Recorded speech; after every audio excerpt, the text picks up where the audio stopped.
Bismillah ar-Rahman ar-Rahim. Dear sisters and brothers in Islam, dear friends, we are starting a series of lectures about an important issue in history of Islam, which made a little bit controversy against the Prophet, glorious Prophet of Islam. And that's issue of the age of Lady Ayesha when she married to the glorious Prophet. Was her age 6 or 9 years, as some of the opponents of the Prophet said, and in this way they wanted to suppose him a person who likes to make child marriage, or no? The lady was older and her age is about 18 years old.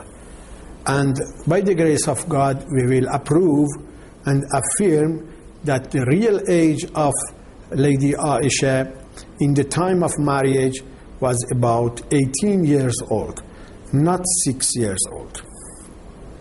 So we will do this research first about the famous stories in this regard, which is the story narrated in the book of Sahih al-Bukhari and some other resources.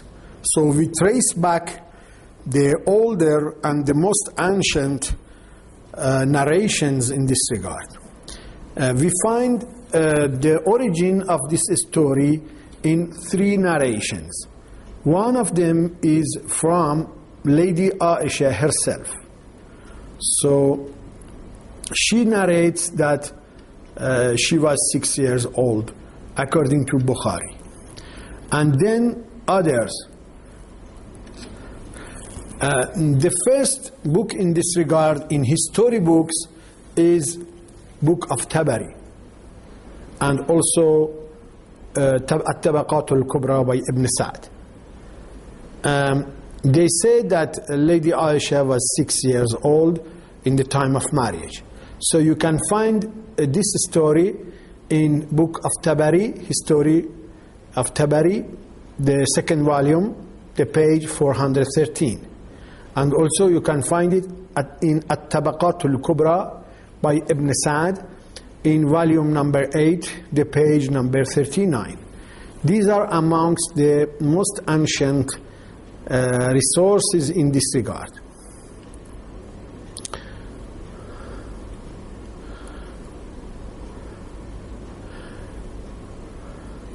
And also most important and most famous narrators are depending on this narration, like Ahmad bin Hanbal in his book, famous book which is called Musnad Ahmad.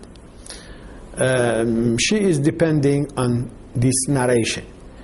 What is the cause and what is the courage of famous Sunni scholars when they depend on this narration?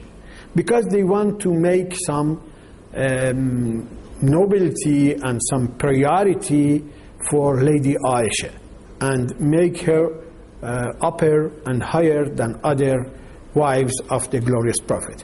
Also, it is possible that some of the enemies of this lady from Umayyads, because they had some disputes with her and differences, they wanted to make a kind of bad story about her in this regard. And it is possible that Lady Ayesha herself had some intentions and courages for this kind of narration, because she wanted to show herself as the only virgin wife of the Prophet, and especially, most especially, when she was comparing herself to other wives, and most especially to Lady Khadija, because Prophet was so much committed to Lady Khadija and was mentioning her in all of the occasions and in all the times.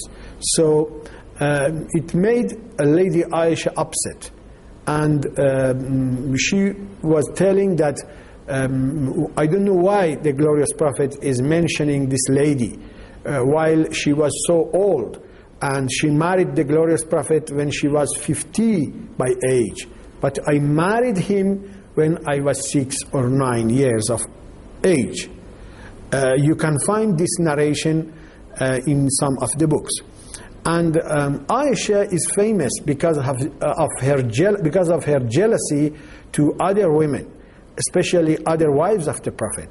And sometimes the glorious Prophet had to make advices for her, or to preach her to stop from this kind of talking or this kind of treatment to other ladies. You can find in Sunan by Abi Dawood, in volume number 4, the page 269, Kitab al-Adab, book of literacy, and book of polite, being polite, and Babun fil Ghiba, a chapter for rumor and gossip. Number of hadith 4,875. Prophet says to Ayesha that you have said a word, if all of the waters of seas are mixed with this word can pollute them. So none of the Muslims consider Lady Ayesha an infallible, and she had all of the qualifications which other ladies have normally in this situation. This is the first narration from Lady Ayesha herself, with all of these doubts and surrounding issues. The second narration in this regard is from son of sister of Lady Ayesha. His name is Ibn Amr. Ibn Amr is son of her sister.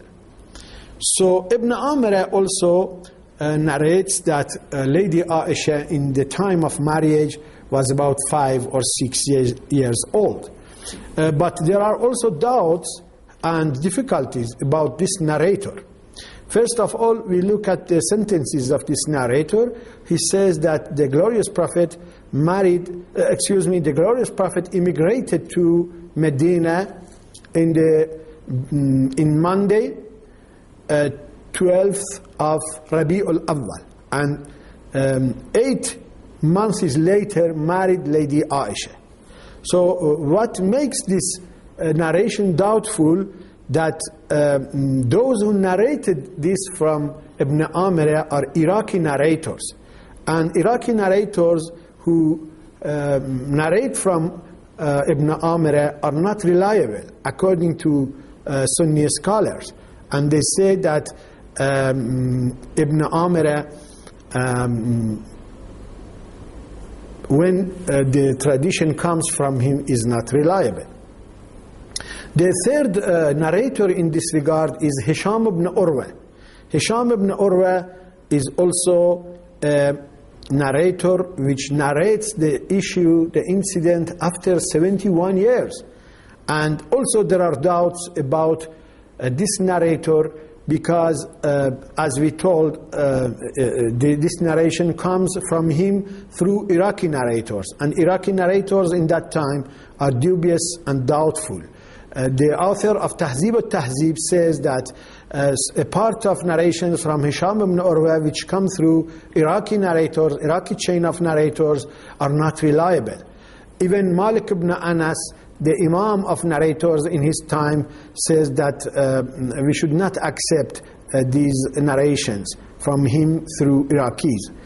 Now you can look at the resource in Tahzib al-Tahzib, volume 11, page 48 to 51. Also Imam al-Zahabi, Imam Muhammad al-Zahabi, in his book Mizan al-I'tidal, which is about Rijal, evaluating the narrators, he says about Hisham ibn Urwa that Hisham ibn Urwa was weak in memory at the end of his life. Look at the book Tahzib al-Tahzib, look at the book of Imam al-Zahabi. And all of these make doubt about the three narrators. One of them is Lady Ayesha, and she is a woman and in a special situation. Another one is son of her sister, which is taking part in supporting and protecting Lady Ayesha. And Hisham ibn Urwa has a lot of doubts about his narrations through Iraqis. Thank you very much for listening and patience, and we will meet you very soon again in another episode of this lecture. Thank you very much. Wassalamu alaikum wa rahmatullahi wa barakatuh.